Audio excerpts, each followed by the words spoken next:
Papua ന്യൂഗിനിയിൽ നിന്നും കഴിഞ്ഞ ദിവസം പുറത്തുവന്ന ഒരു ദൃശ്യം ലോകത്തെ മുഴുവൻ ആശങ്കപ്പെടുന്നതായിരുന്നു. അമ്പും വില്ലും ധരിച്ച ചിലർ മനുഷ്യ ശരീരഭാഗങ്ങളുമായി നിൽക്കുന്ന ദൃശ്യങ്ങളാണ് പ്രചരിച്ചത്. നരഭോജനത്തിന്റെ നടുക്കുന്ന ദൃശ്യമെന്ന രീതിയിൽ പ്രചരിക്കപ്പെട്ട ചിത്രത്തിന് വിശദീകരണവുമായി അധികൃതരും രംഗത്തെത്തി. അമ്പും വില്ലും ധരിച്ച പുരുഷന്മാർ മനുഷ്യ ശരീരഭാഗവുമായി നിൽക്കുന്ന ദൃശ്യങ്ങൾ. ദ്വീപ് രാഷ്ട്രമായ പാപ്പുവ ന്യൂഗിനിയിൽ നിന്നും പുറത്തുവന്നത് നരഭോജനമെന്ന് സംശയിക്കുന്ന വീഡിയോയും ചിത്രങ്ങളുമാണ്. നരഭോജനത്തിന്റെ നടുക്കുന്ന ദൃശ്യമെന്ന രീതിയിൽ സമൂഹമാധ്യമങ്ങളിലൂടെ വൻതോതിലാണ് ഈ ചിത്രങ്ങൾ പ്രചരിച്ചത്.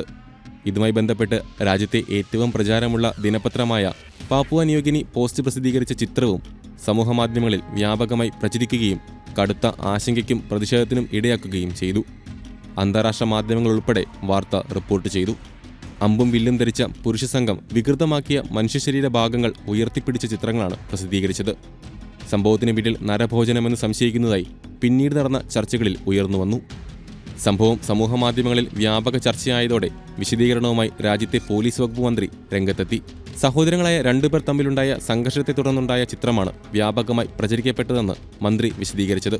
സഹോദരന്മാർ തമ്മിലുണ്ടായ സംഘർഷത്തിൽ ഗ്രാമവാസികൾ പക്ഷം ചേർന്നു. അതിനിടെ മൂത്ത സഹോദരനെ അനുജൻ കൊലപ്പെടുത്തി. ഈ സംഭവത്തിന്റെ പേരിൽ രാജ്യത്തെയോ അവിടുത്തെ ജനങ്ങളെയോ മോശക്കാരായി ചിത്രീകരിക്കുന്നതിൽ കാര്യമില്ല.